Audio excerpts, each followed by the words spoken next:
Hey guys, welcome to the experimental solution of English Unacademy. Let's crack an exam with Unacademy, which is India's largest online platform. From here, you can choose subscription of India's top educators. India's top educators on Unacademy are below. You can find your educator from this list. To get subscription, what have you to do? Go to Play Store and search Unacademy learning app and install it. Create account and go to subscription. Choose any plan from the list. अगर आप 12 month का इस interface में से अगर आप course choose करते हैं तो ये आपको पड़ेगा 7000 का, और 24 मंथ का अगर आप चूज करते हैं तो 8400 का पड़ेगा।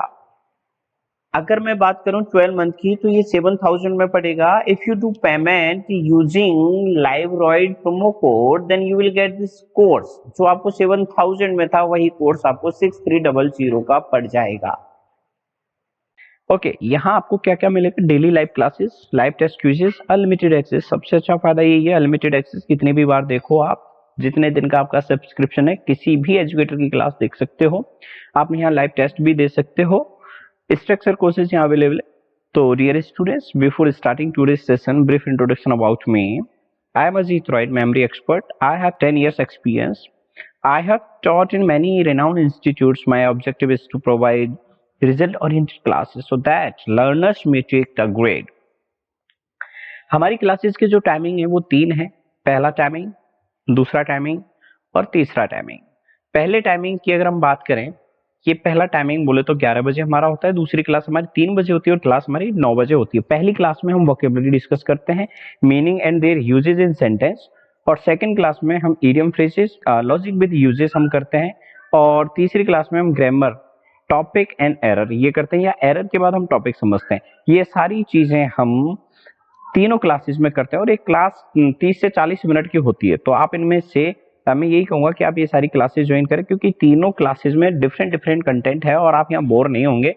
Thank you guys, let's see, हम स्टार्ट करते हैं आज का सेशन। Thank you. आप पढ़ रहे हैं अजीत रॉय मेमोरी एक्सपर्ट के साथ। आज के सेशन में हम डिस्कस करने वाले एरर के क्वेश्चंस विद कॉन्सेप्ट, और उस कॉन्सेप्ट को कैसे याद करना है, इन दोनों चीजों पे हम डिस्कस करने वाले हैं। चलिए हम पहले इस क्वेश्चन से स्टार्ट करते हैं। As you know very well कि पहले 10 सेकंड आपके हैं। आप इन 10 सेकंड में आप अपना आंसर बताएंगे, फिर मैं अपना कॉन्सेप्ट और आंसर मैं आपको बताऊंगा। तो चलिए स्टार्ट करते हैं। आपका टाइमर स्टार्ट होता है। जल्दी से गाइस आ जाइए, फटाफट सब जुड़ जाइए। आप सभी का बहुत बहुत धन्यवाद। जो लोग आ गए हैं वो लोग, वेरी गुड। करिए कोशिश और बताइए इसमें क्या एरर है।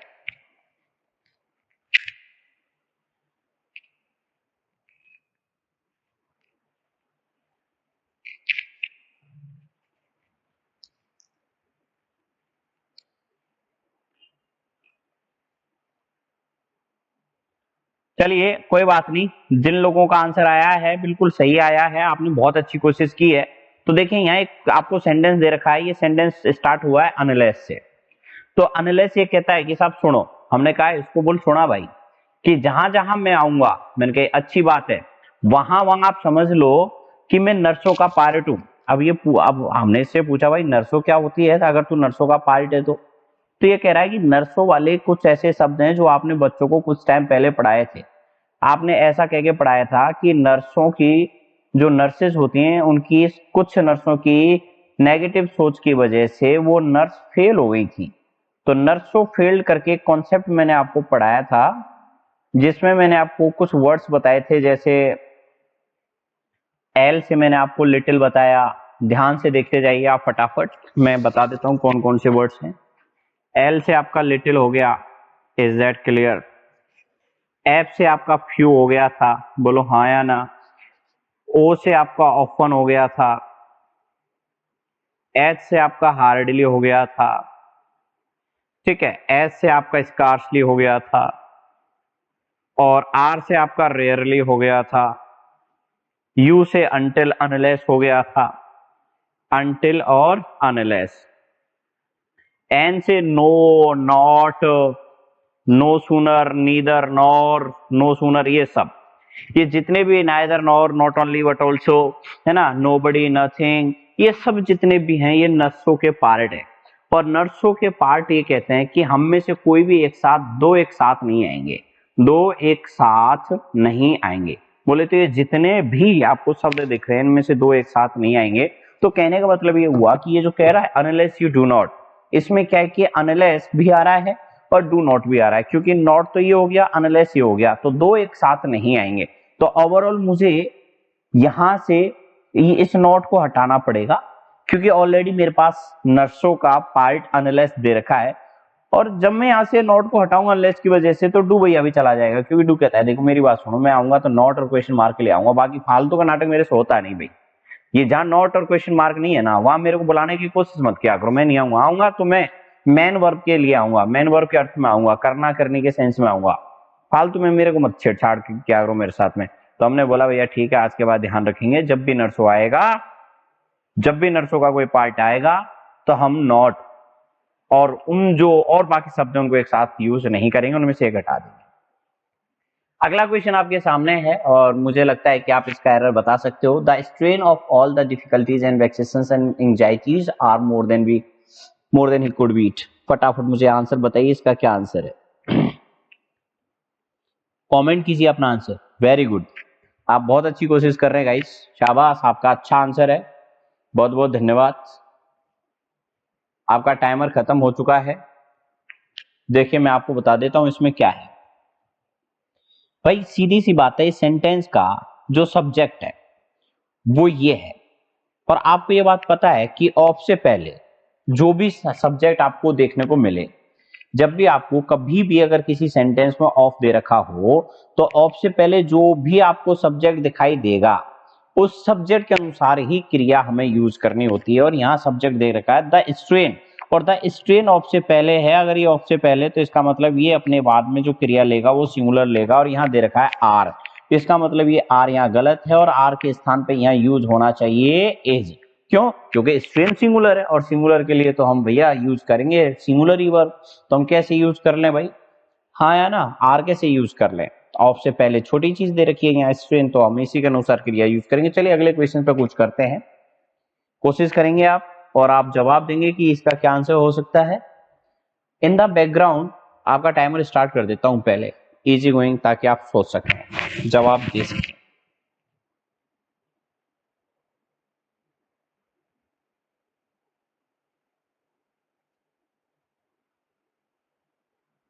कोशिश कीजिए, बिल्कुल बताइए, I am just waiting.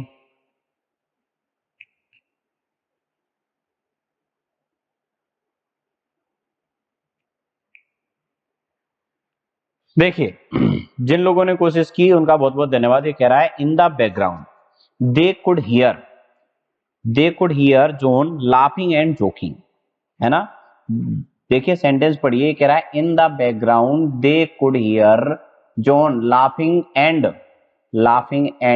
Joking, है ना, जोकिंग करते हुए लाउडली। तो इसमें मैं कलर चेंज कर लेता हूं, और ये कह रहा है क्या कि loudly John was the life and soul of any party. Oh, या एनी पार्टी कैसे आया भाई।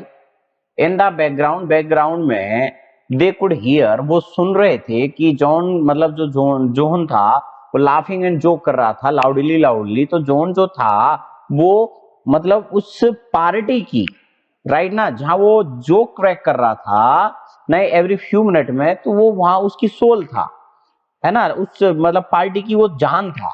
तो इसका मतलब ये हुआ कि पार्टी अंडरस्टूड है। यहाँ कोई भी पार्टी की बात नहीं हो रही है, जब चल रहा है मामला जहां हंसी सुनने की आवाज आ रही है, कुड हियर, है ना, जोन लाफिंग एंड जोकिंग की, तो जाहिर सी बात है वो उसी पार्टी की बात हो रही है। तो यहाँ पार्टी क्या अंडरस्टूड है, और अगर ये अंडरस्टूड है तो यहाँ हमें एनी यूज नहीं करना, दा यूज करना है। तो ओवरऑल कहने का मतलब ये हुआ कि जहां यहाँ आपको ये एनी दे रखा है, इस एनी के स्थान पर हमें द आर्टिकल यूज करना पड़ेगा ऑफ द पार्टी, क्योंकि उसी पार्टी की बात हो रही है।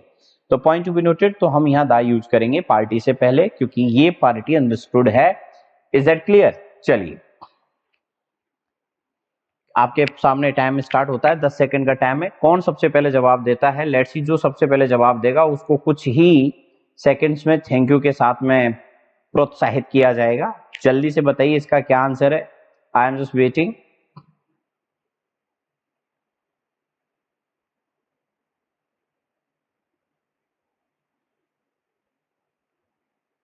देखिए आप लोग काफी अच्छी कोशिश कर रहे हैं और कुछ लोगों ने जो जवाब दिया है वो काफी अच्छा जवाब दिया है और आपका जवाब सही भी है। तो मैं आपको बता दूं कुछ लोगों का जवाब सही और कुछ का गलत है, और क्या गलत है क्या नहीं है मैं आपको बता दूं। ये सेंटेंस आप देखिए, ये सेंटेंस क्या कह रहा है, आप इस सेंटेंस पे गौर फरमाइए। अगर आप इस सेंटेंस पे गौर फरमाएंगे तो आपको पता चल जाएगा कि इस सेंटेंस में ये कह रहा है females are not appointed, females are not appointed in our college. तो ये अपॉइंटेड जो आप देख रहे हैं ये अपॉइंटेड है ना, ये अपॉइंटेड अपने बाद टू लेगा क्योंकि अपॉइंट किया जाता है। तो यहाँ ये इसके साथ एक फिक्स प्रोपोजिशन यूज होता है कि अपॉइंट तो करो। तो इस बात का आपको ध्यान रखना है कि अपॉइंट के साथ में इन नहीं, हम टू लेते हैं। तो आप इसको पढ़ोगे कैसे, यार पहले मुझे अपॉइंट तो करो, हाँ या ना, पहले अपॉइंट तो करो, ठीक है, इनवाइट तो करो, ठीक है ना। इस तरह के कुछ शब्द होते हैं उनमें हम इन नहीं टू लेते हैं। तो पॉइंटिगुनेटेड या इनके स्थान पर हमें टू का यूज करना पड़ेगा, तब जाकर के इस क्वेश्चन का एरर जो है वो समाप्त होगा। चलिए कोई बात नहीं, ऐसी गलतियां होती करती रहती हैं। एक और क्वेश्चन आपके सामने है, मुझे बताइए, आपके पास वापस वही 10 सेकंड का टाइम है, जल्दी से। ये आपने क्वेश्चन किया ही था फीमेल्स वाला, females are not appointed to. चलिए एक और क्वेश्चन आप कर लीजिए, the officer is angry on the clerk. 10 second का टाइम मैं आपको दे रहा हूं एक बार फिर, और कोशिश कीजिए कि इसका क्या एरर हो सकता है।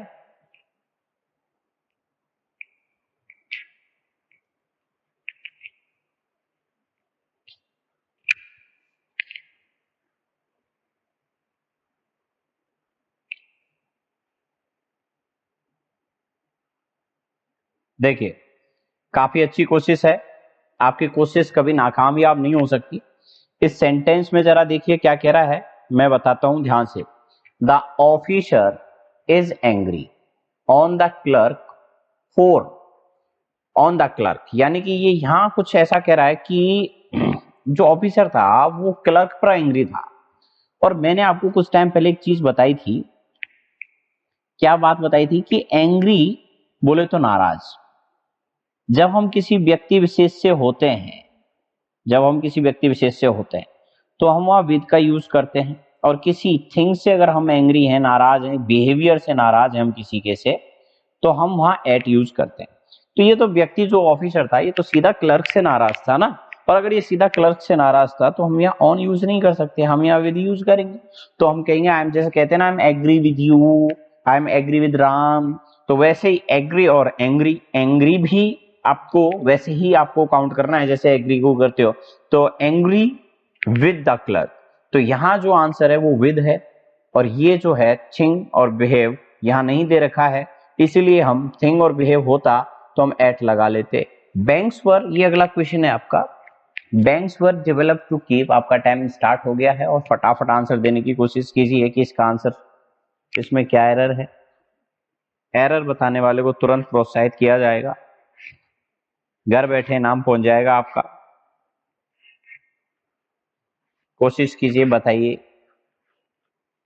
और ये बहुत अच्छा क्वेश्चन है और कई बार हम डिस्कस भी कर चुके हैं इसको। चलिए मैं आपको बता देता हूं, ये कह रहा है कि banks were developed, banks were developed to keep people's money safe, okay, and to make it.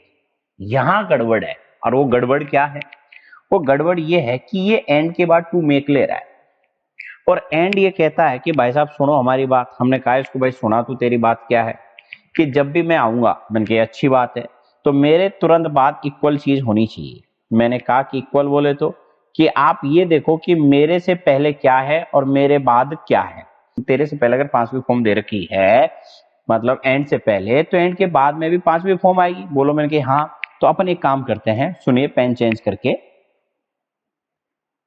अब यहां अगर ये टू कीप दे रखा है, ठीक है, तो इधर भी टू प्लस फर्स्ट फॉर्म होनी चाहिए थी, लेकिन एंड ये कहता है कि माना कि मेरे दोनों तरफ इक्वल चीज आएगी, बट टू वाले केस में एक ही बार टू लगाना है, बार बार टू नहीं लगाना है।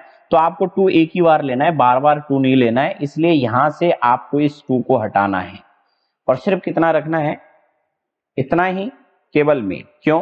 क्योंकि एंड के दोनों तरफ जब हम इन्फिनेटिव लेते हैं तो हम एक तरफ तो टू ले लेते हैं, टू प्लस वर्ब की फर्स्ट फॉर्म, बट दूसरी तरफ केवल वर्ब की फर्स्ट फॉर्म लेते हैं। ये टू यहां भी काम करेगा और यहां भी काम करेगा। Is that clear? तो इस बात का ध्यान रखना है। Banks were develop to keep people's money safe and make it available when they need it. चलो अगले क्वेश्चन पे पहुंच जाते हैं। इसमें मुझे बताइए क्या एरर है। Based on newspaper timer start हो गया आपका, कोशिश कीजिए।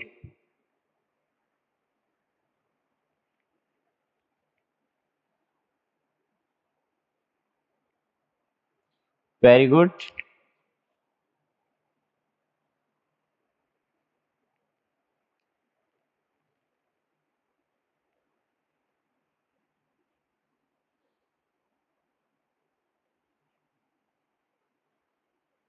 देखिए यहां जो एरर है ना, वो एरर है सी पार्ट। जो एरर है वो सी पार्ट में। अब वो सी पार्ट में एरर क्यों है मैं आपको बताता हूं। यहां ये जो मैनी एक्सीडेंट है, ये इस क्रिया का सब्जेक्ट बन के आया है। तो मैं ये कहूंगा कि मैनी एक्सीडेंट इज सब्जेक्ट, बोले तो ये सब्जेक्ट है, और आपके पास जो क्रिया है वो कॉज्ड है, CAUSED। अब आपके पास एक तरफ हो गया सब्जेक्ट और एक तरफ हो गई क्रिया। और मैंने आपको एक चीज सिखाई थी कि जब भी आपके सामने किसी सेंटेंस में किसी क्रिया से पहले कोई सब्जेक्ट दिखे तो आप ये भी सोच के चलोगे कि क्या वो उस क्रिया का वर्कर है। अगर वर्कर है तो कॉन्सेप्ट क्या होना चाहिए, और नॉन वर्कर है तो क्या होना चाहिए। तो एक्सीडेंट कॉज्ड, बोले तो एक्सीडेंट खुद कोई काम नहीं करते, एक्सीडेंट हो जाते हैं, कारण बन जाते हैं रेकलेस ड्राइविंग की वजह से। तो रेकलेस ड्राइविंग की वजह से एक्सीडेंट हो जाते हैं, तो हम क्या करेंगे, हम यहाँ एक्सीडेंट को नॉन वर्कर समझेंगे। क्यों? क्योंकि भाई सेंटेंस का पैटर्न आप पीछे से ही देख लो आप, यानी कि नॉन वर्कर जो होता है वो आगे जब आता है तो वर्कर पीछे हम जब लगाते हैं, डोर को हम पीछे लगाते हैं सब्जेक्ट को, तो वो बाई प्रीपोजिशन लेता है। तो भैया आपके सामने यहाँ सब्जेक्ट है, मान ली बात। अगर ये सब्जेक्ट है तो ये कॉज के अनुसार, इस क्रिया की सेटिंग के अनुसार ये नॉन वर्कर हो गया। पर अगर ये नॉन वर्कर है तो सेंटेंस में बी प्लस थर्ड आना चाहिए, और बी प्लस थर्ड हम तभी बना पाएंगे जब यहाँ कॉज से पहले बी का प्रयोग करेंगे। तो इसका मतलब बी के रूप में इज एम आर में से यहाँ क्यों लेना है इज एम आर में, क्योंकि कैन फर्स्ट फॉर्म है तो आपको फर्स्ट फॉर्म में लेना है। Is am are was were है ना, तो वॉज वर सेकंड फॉर्म हो जाती है, is am are first form हो जाती है। तो आपको एक्सीडेंट के बाद और कॉज से पहले आपको यहाँ इज एम आर में से यूज करना है। तो मैं कहूंगा कि एक्सीडेंट्स प्लूरल है तो आर यूज कीजिए। तो ये सेंटेंस जो था ये पैसिव वॉइस का था। तो मैं आपको इसको और थोड़ा सा समझाता हूं, देखिए तरीके से। आपको जब भी किसी सेंटेंस में वर्ब दिखाई दे, जब भी किसी सेंटेंस में वर्ब दिखाई दे, है ना, तो उस वर्ब से पहले आपको कोई ना कोई नाउन दे रखी होगी। ये आपको हर बार चेक करना है कि उस वर्ब का और उस नाउन का आपस में क्या नाता है। तो वर्ब से पहले जब नाउन दिखाई दे तो ये वर्ब दो तरह की हो सकती है, सॉरी ये नाउन दो तरह की हो सकती है। हो सकता है कि ये वर्कर हो और हो सकता है ये नॉन वर्कर हो। अगर ये नाउन इस वर्ब के लिए वर्कर है तब तो मैंने आपको 7 पैटर्न बताए थे, उनमें से यूज करना है, अभी बता दूंगा। और अगर ये नाउन नॉन वर्कर है तो आपको एक पैटर्न यूज करना है, और वो एक पैटर्न था आपका बी प्लस थर्ड। इसका मतलब ये हुआ कि अगर हम बात करें नॉन वर्कर की तो ये क्या होता है, नॉन वर्कर जिसके लिए क्रिया की जाती है जो स्वयं क्रिया नहीं करता। तो नॉन वर्कर जिसके लिए क्रिया की जाती है, जो काम ना करे, वो नॉन वर्कर होता है। तो नॉन वर्कर अपने साथ क्या लेता है, बी प्लस थर्ड।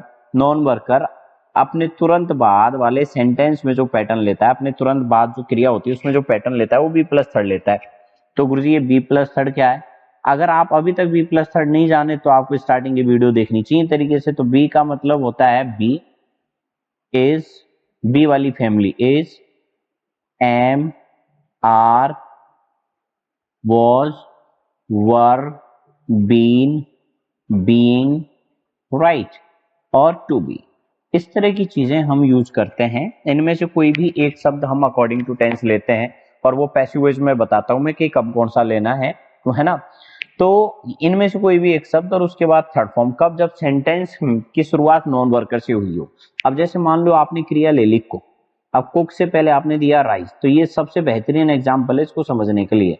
तो आपने देखा जो कुक है वो ऐसी क्रिया है जिससे पहले आप राइस रखोगे तो राइस इस क्रिया को नहीं कर पाएगा, चावल इसको पका नहीं सकता, बल्कि चावल को ही पकाया जाता है, तो राइस इस क्रिया को नहीं कर सकता, तो ये वर्कर नहीं हुआ, तो ये राइस इस क्रिया का नॉन वर्कर है। अगर ये राइस इस क्रिया का नॉन वर्कर है तो इस वर्ब में जो कि कुक है इसमें बी प्लस थर्ड आना चाहिए, तो इसका मतलब सेंटेंस बनेगा राइस, और बी प्लस थर्ड अगर हम लगाएंगे तो जिनको मैंने पैसिव वॉइस पढ़ाया उनको समझ में आ जाएगा कि ये इज कुकड क्यों आया है। और बाकी के जितने भी न्यू स्टूडेंट्स हैं जो इस वीडियो को पहली बार देख रहे हैं, मैं उनसे इतनी रिक्वेस्ट करूंगा कि वो पैसिव वॉइस के मतलब टॉपिक का अगर वेट करो, या फिर पैसिव वॉइस की वीडियो दे रखी है अनअकैडमी पर, अनअकैडमी के ऐप पे अगर आप जाओगे और अजीत रॉय सर्च करोगे तो वहाँ पैसिव वॉइस की वीडियो दे रखी है, आप वो वीडियो देखना, आपको पता चल जाएगा कि पैसिव वॉइस क्या होते हैं और कैसे होते हैं। दुनिया से हटके आपको पैटर्न मिलेगा। लोग तो कहते हैं कि सबसे हटके तरीका है, बट यहाँ मैं आपको इस बात का प्रूफ दे वीडियो में ही दे पाऊंगा कि सबसे हटके है या नहीं है। तो आप सीधे वीडियो में जाओ और चेक करके आओ एक बार कि सबसे हटके तरीका है या नहीं वास्तव में पैसिव वॉइस का, ठीक है ना गाइस। तो आप वहां जाएंगे तो आपको पता चल जाएगा कि ये कैसे जोड़ा जाता है। तो ये सेंटेंस जो है आपका पैसिव वॉइस का था, और पैसिव वॉइस में बी प्लस थर्ड लेते हैं क्योंकि जब भी किसी सेंटेंस की शुरुआत में नॉन वर्कर आ जाए और उसके बाद कोई क्रिया जो दे रखी है उसमें बी प्लस थर्ड ना हो तो हमारा फर्ज बनता है कि उसमें बी प्लस थर्ड लें। तो इस कॉज को मैं एक बार थर्ड मान भी लूं, लेकिन बिना बी के मैं इसको थर्ड नहीं मान सकता, इसलिए अगर मुझे इसको थर्ड मानना है तो मुझे इससे पहले इसका एक जोड़ा बी लेना पड़ेगा, तब जाकर के ये बी प्लस थर्ड इस सेंटेंस को एक प्रॉपर एररलेस सिचुएशन में लाके रखेगा। अगले क्वेश्चन पे कुछ करते हैं, और अगला क्वेश्चन है आपका being a rainy day I could not go out. तो आप बताइए कि इसमें क्या एरर है, फिर मैं आपकी मदद करूंगा। कोशिश कीजिए, मैं आपको 5-10 सेकंड दे रहा हूं, आप बताइए क्या है इसमें एरर।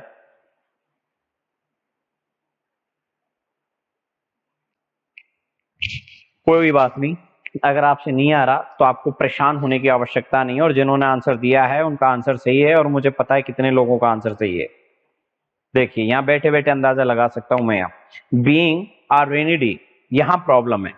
अब आप सोच रहे होंगे गुरुजी यहाँ क्या प्रॉब्लम है, तो देखिए ये सेंटेंस ना पार्टिसिपल का है, और पार्टिसिपल के जो सेंटेंस होते हैं वो पता है क्या कहते हैं, वो कहते हैं कि हम आईएनजी से शुरू होते हैं,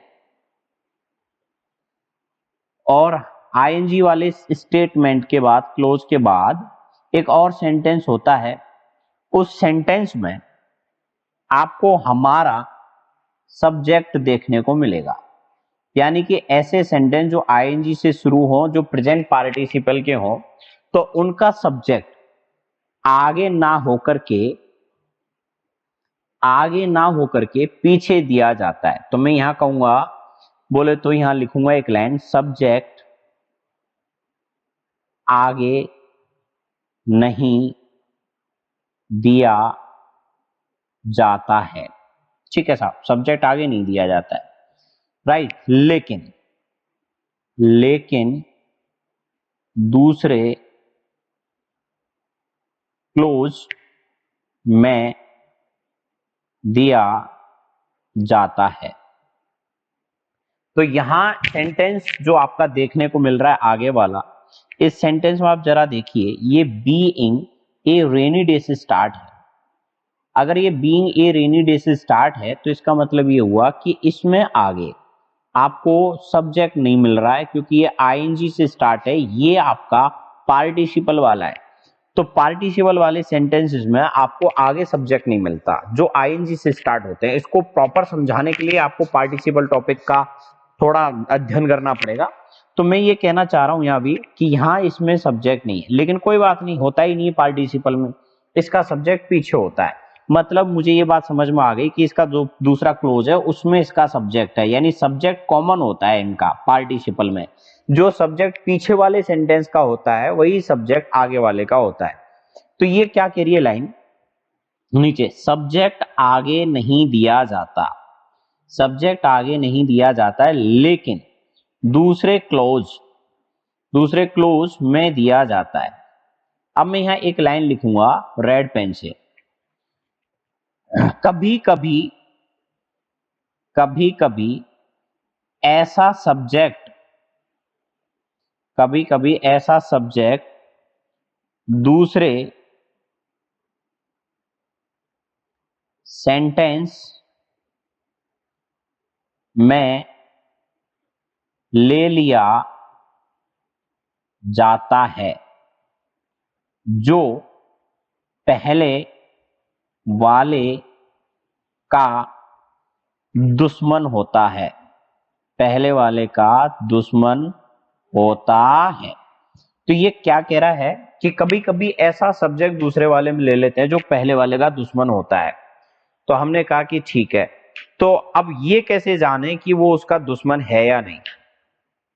तो ऐसी स्थिति में ये जानने के लिए कि वो दूसरे वाले सेंटेंस का सब्जेक्ट पहले वाले का दुश्मन है या नहीं, तो मैं यहां लाइन लिखूंगा ग्रीन कलर से, ध्यान से देखिए, ये जानने के लिए कि दूसरे वाले सेंटेंस का, अब यहां आपको दिखेगा नहीं, थोड़ा पेन चेंज करना पड़ेगा, का सब्जेक्ट पहले वाले का दुश्मन, दुश्मन, एक सेकंड रुकिएगा, दुश्मन गलत हो गया है हमसे, अब हम वापस लिखेंगे इसको, दुश्मन है या नहीं। यह जानने के लिए कि दूसरे वाले सेंटेंस का सब्जेक्ट पहले वाले का दुश्मन है या नहीं, तो यह जानने के लिए कि दुश्मन है या नहीं, तो उस सब्जेक्ट को पहले वाले सेंटेंस की क्रिया के साथ रखें और अर्थ निकालें। पहले वाले सेंटेंस के साथ रखें और अर्थ निकालें। अगर अर्थ निकला, अगर अर्थ निकला सही सलामत, तब तो उसे सही माना जाएगा, और अगर अर्थ नहीं निकला तो उसे गलत माना जाएगा। तो मैं क्या करूंगा कि ये जो सेंटेंस है दूसरा वाला जिसका सब्जेक्ट है आगे आई, तो मैं उस आई को पहले वाले सेंटेंस में आगे रखूंगा, यहां इस स्थान पर रखूंगा मैं आई को। तो आई को मुझे आगे लाना है साहब, तो आप देखिए आई को मुझे यहां आगे लाना है, बीइंग से पहले किसको आगे लाना है, इस आई को लेके आना है। Is that clear? ये आई आगे आएगा साहब, जब आगे आएगा तो अर्थ निकालेगा ना ये बीइंग के साथ, तो अर्थ का अनर्थ कर देगा। तो अर्थ निकल रहा है I being a rainy day, जब मैं एक रेनी डे था तो I could not go out, तो मैं बाहर नहीं गया। तो हमने सोचा, मैंने कि यार I being a rainy day ये कौन सा सेंटेंस हुआ, तो ये तो एकदम सरासर गलत हो गया, ये सही नहीं है। तो क्या करूं मैं इसको सही करने के लिए? अरे बच्चों जाहिर सी बात है, बीइंग अ रेनी डे का सब्जेक्ट तो इट बनता है, तो यहाँ इट होना चाहिए था। यदि ये पहले से यहाँ इट लगा देता ना, तब तो ये सही होता, और अगर इसने नहीं दिया है तो इसके पास एक चांस होता है। कोई बात नहीं, अगर आप सेंटेंस आईएनजी से स्टार्ट कर रहे हो तो हमारी एक शर्त है, दूसरे वाले का सब्जेक्ट ऐसा होना चाहिए जो हमारे साथ में भी काम आ सके। अगर वो काम नहीं आया ना तो हम उसको गलत करार दे देंगे, हम उसको सही नहीं मानेंगे। तो पार्टिसिपल की ये कहानी आपको थोड़ी बहुत समझ में आई होगी, और पूरी कहानी समझने के लिए पार्टिसिपल चैप्टर पढ़ना बहुत ही इंटरेस्टिंग है, इतना प्यारा चैप्टर है, सच में बहुत मजा आता है। Is that clear?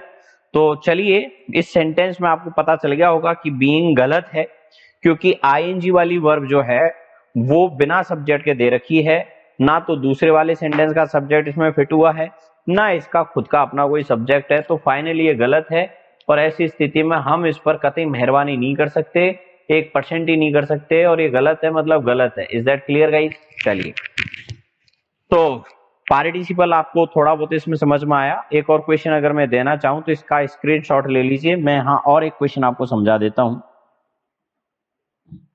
देखिए क्वेश्चन समझिए, being a hot day she couldn't go out. अब आपको अगर मैं कहूं कि बच्चों इसमें एरर फाइंड कीजिए, तो आप क्या कहोगे कि गुरुजी जैसे ही कोई आईएनजी से सेंटेंस स्टार्ट होता हुआ हमें दिखाई देगा तो हम उसमें दूसरे वाले सेंटेंस का सब्जेक्ट आगे रख देंगे, और दूसरे वाले सेंटेंस का सब्जेक्ट है यहाँ शी, तो शी को आपको यहाँ रखना है बीइंग के आगे। जब बीइंग के आगे रखोगे तब ये अर्थ निकालना है आपको, राइट। और अर्थ कैसे निकलेगा इसका, सी बीइंग ए हॉट डे, जब वो गर्म दिन थी तो वो बाहर नहीं गई। तो इसका मतलब अगर हमने दूसरे वाले का सब्जेक्ट यहाँ लगा भी दिया तो अर्थ का अनर्थ हो जाएगा, तो ये हो गया गलत। आया ना। तो फाइनली ऐसी स्थिति में हम सेंटेंस को आईएनजी से स्टार्ट नहीं कर सकते। क्यों? क्योंकि आईएनजी वाली क्रिया कहती है कि साहब सुनो, मेरा नाम है आईएनजी। हमने कहा तो क्या करें, मेरी कुछ कंडीशन है। हमने बोला भैया क्या कंडीशन है, कि मेरे 3 पैटर्न आपको फॉलो करने पड़ेंगे। हमने बोला वो 3 पैटर्न कौन कौन से हैं, जरा देखो 3 पैटर्न। पहला पैटर्न, या तो आपको मेरे से पहले सब्जेक्ट रखना पड़ेगा, मान लिया मेरे से पहले नहीं रखो तो दूसरे वाले सेंटेंस में आपको बोले तो इनडायरेक्ट सब्जेक्ट लेना पड़ेगा, बोलो मान लिया इनडायरेक्ट सब्जेक्ट लेना पड़ेगा, दूसरे वाले में लेना पड़ेगा, और या फिर मुझे खुद को ही सब्जेक्ट बनाना पड़ेगा। तो इसकी 3 स्थिति हैं, और वो 3 स्थिति कौन कौन सी हैं, वो है सब्जेक्ट से रिलेटेड। सब्जेक्ट 3 तरह का ये आईएनजी वाली क्रिया लेती है।